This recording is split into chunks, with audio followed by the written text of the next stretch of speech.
Assalamualaikum warahmatullahi wabarakatuh. Selamat siang semuanya. Bagaimana kabar kalian hari ini? Semoga kalian selalu sehat ya.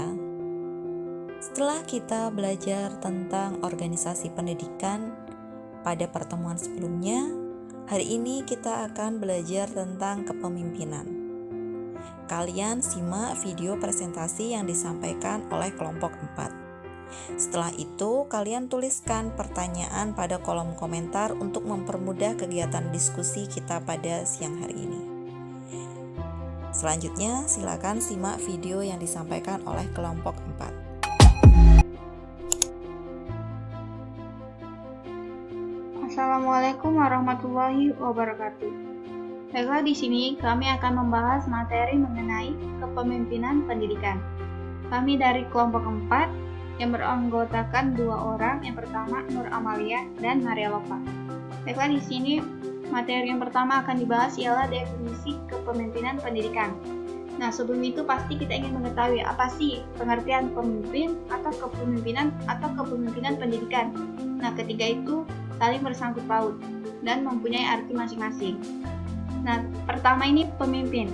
Pemimpin ini seseorang yang diberi status untuk memimpin sebuah anggota atau organisasi berdasarkan pemilihan, keturunan, atau cara lainnya, sehingga seorang pemimpin itu dapat dikatakan orang yang sangat berpengaruh, mendorong, mengajak, menuntun, atau jika perlu dia bisa memaksa orang atau kelompok agar menerima pengaruhnya, agar dapat membantu tercapainya suatu tujuan dalam sebuah institusi atau organisasi. Nah, mengenai pemimpin ini, kalian sudah bisa tebak pemimpin itu seperti apa atau apa saja contoh pemimpin itu. Misalnya, contoh pemimpin itu Presiden Indonesia. Dia merupakan pemimpin dari negara Indonesia. Nah, selanjutnya ini kita lanjut ke kepemimpinan. Kepemimpinan ini sebuah tindakan atau perilaku dari pemimpin untuk mencapai tujuan dari institusi atau organisasi. Nah, ini sudah jelas ya. Selanjutnya ini kepemimpinan pendidikan. Kemampuan yang dapat mempengaruhi sehingga dapat mengatur pergerakan dan pelaksanaan pendidikan sehingga dapat tercapainya tujuan secara efektif dan efisien. Mengenai pembahasan ketiga ini sudah jelas saya rasa. Selanjutnya kita ke materi berikutnya, fungsi kepemimpinan. Nah, yang pertama ini harus dapat mencapai suasana kerjasama dan persaudaraan. Maksudnya di sini, seorang pemimpin itu harus dapat mencapai suasana kerja dan persaudaraan yang baik, sehingga pekerjaan yang dijalaninya ini terasa mudah dan tidak terlalu membebani, atau saling membantu jika ada teman-temannya atau anggotanya mengalami kesusahan. Kalau yang kedua ini harus dapat mengatur pengorganisasian. Nah, pasti seorang pemimpin itu harus dapat mengatur pengorganisasian dengan kelompok sehingga tujuannya itu bisa tercapai. Yang ketiga ini harus mampu membuat prosedur kerja. Sudah jelas ya, seorang pemimpin itu dia harus mampu membuat prosedur kerja untuk kelompok dengan melihat lingkungan sekitar sehingga dapat memilih prosedur yang lebih efisien dan efektif. Keempat, haruslah dia bersikap tanggung jawab. Dalam menangani kasus bersama dan kelompok, dia harus bertanggung jawab dan juga adil dalam memimpin kelompok. Tipe-tipe kepemimpinan pendidikan. Yang pertama, tipe otoriter. Tipe otoriter ini bisa disebut authoritarian. Nah, dalam kepemimpinannya ini, pemimpin itu bertindak sebagai diktator terhadap anggotanya. Baginya memimpin itu dia menggerakkan dan memaksa kelompoknya. Batasan kekuasaan dari pemimpin otoriter ini hanya dibatasi oleh undang-undang. Bawahannya ini hanya bersifat sebagai pembantu. Kewajiban bawahan itu hanyalah mengikuti dan menjalankan perintah dan tidak boleh membantah dan mengajukan saran. Mereka harus patuh dan setia kepada pemimpin secara mutlak. Selanjutnya ini tipe laissez-faire. Nah, tipe ini berkebalikan dengan tipe otoriter, di mana tipe otoriter itu pemimpin yang harus memimpin semuanya, anggotanya tidak boleh ikut campur atas peraturan yang dia buat. Sedangkan tipe laissez-faire ini, pemimpin hanya sebagai simbol, di mana anggotanya saja yang bekerja. Pada tipe kepemimpinan ini praktis pemimpin tidak memimpin. Dia membiarkan kelompoknya dan setiap orang itu berbuat semaunya sendiri. Pemimpin ini tidak berpartisipasi sedikit pun dalam kegiatan kelompoknya. Semua pekerjaan dan tanggung jawab harus dilakukan oleh bawahannya sendiri. Nah kan, pemimpin ini hanya berfungsi sebagai simbol dan dia juga tidak mempunyai keterampilan teknis, tidak mempunyai wibawa, dan tidak bisa mengontrol anak buahnya. Nah, oleh karena itu, organisasi yang dipimpinnya ini biasanya morak-marik atau kacau balau. Tipe kepemimpinan pendidikan yang ketiga adalah tipe demokratis. Tipe ini memiliki pemimpin di tengah para anggota. Maksudnya, dalam menjalankan tugas, seorang pemimpin saling bekerja sama dan mendengarkan juga pendapat dari anggota, sehingga keputusan diambil secara bermusyawarah bersama. Tipe yang keempat adalah tipe pseudo-demokratis. Tipe ini terlihat seperti tipe demokrasi, namun sebenarnya berjalan secara otoriter.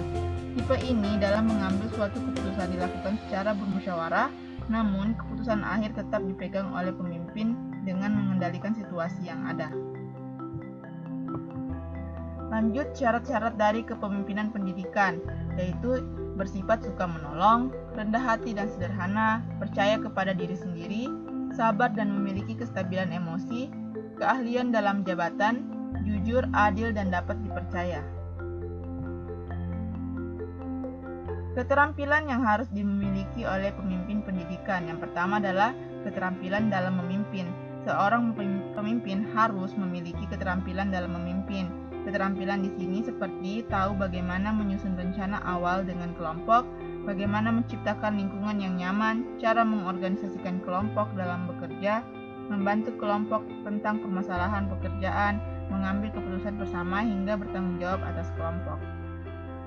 Terus yang kedua adalah keterampilan dalam hubungan insani. Hubungan merupakan interaksi seseorang dengan orang lain atau kelompok. Hubungan itu dibagi atas dua, yaitu hubungan formal dan pribadi. Hubungan formal terjadi karena pekerjaan atau hal resmi lainnya. Namun pribadi sebaliknya tidak didasarkan atas pekerjaan atau hal resmi lainnya. Keterampilan yang ketiga adalah keterampilan dalam proses kelompok. Dalam kepemimpinan, seorang pemimpin harus menjadi penengah untuk anggota. Pemimpin yang baik mampu mengembangkan dan mengatur anggota sehingga keterampilan dan potensi anggota terlihat. Terus yang keempat adalah keterampilan dalam administrasi personil. Keterampilan lain yang sangat diperlukan yaitu administrasi. Dalam menjalankan kepemimpinan, kegiatan administrasi personil harus berjalan dengan baik, sehingga dalam administrasi ini dapat menemukan anggota yang sesuai dalam bekerja sesuai pedoman yang ada. Yang terakhir, keterampilan dalam menilai. Proses kepemimpinan lain yang terpenting ialah evaluasi atau penilaian. Proses ini dapat mengukur sejauh manakah proses dapat dan sampai mana dilaksanakan. Penilaian ini berfungsi sebagai pedoman dalam bertindak, sehingga dapat mencapai tujuan dengan melihat hasil penilaian dan memperbaiki jika ada suatu kesalahan. Kepala sekolah sebagai pemimpin pendidikan. Kepala sekolah sebagai pemimpin pendidikan harus mampu mengelola sarana dan prasarana pendidikan, pelayanan khusus sekolah, dan fasilitas-fasilitas pendidikan lainnya sedemikian rupa sehingga guru-guru dan murid-murid memperoleh kepuasan dalam melaksanakan tugasnya. Kepala sekolah haruslah memiliki 3 indikator yang dapat dilihat dan 3 hal yang harus dipahami kepala sekolah. Indikator yang dimaksud ialah kepala sekolah yaitu komitmennya terhadap visi sekolah dalam menjalankan tugasnya, menjadikan visi menjadi pedoman dan mengambil tindakan dalam menjalankan tugasnya. Terakhir adalah menjalankan tugas sesuai dengan pembelajaran dan kinerja guru dengan fokus. Sekian presentasi dari kelompok 4. Terima kasih untuk kelompok 4 yang sudah menyampaikan presentasinya.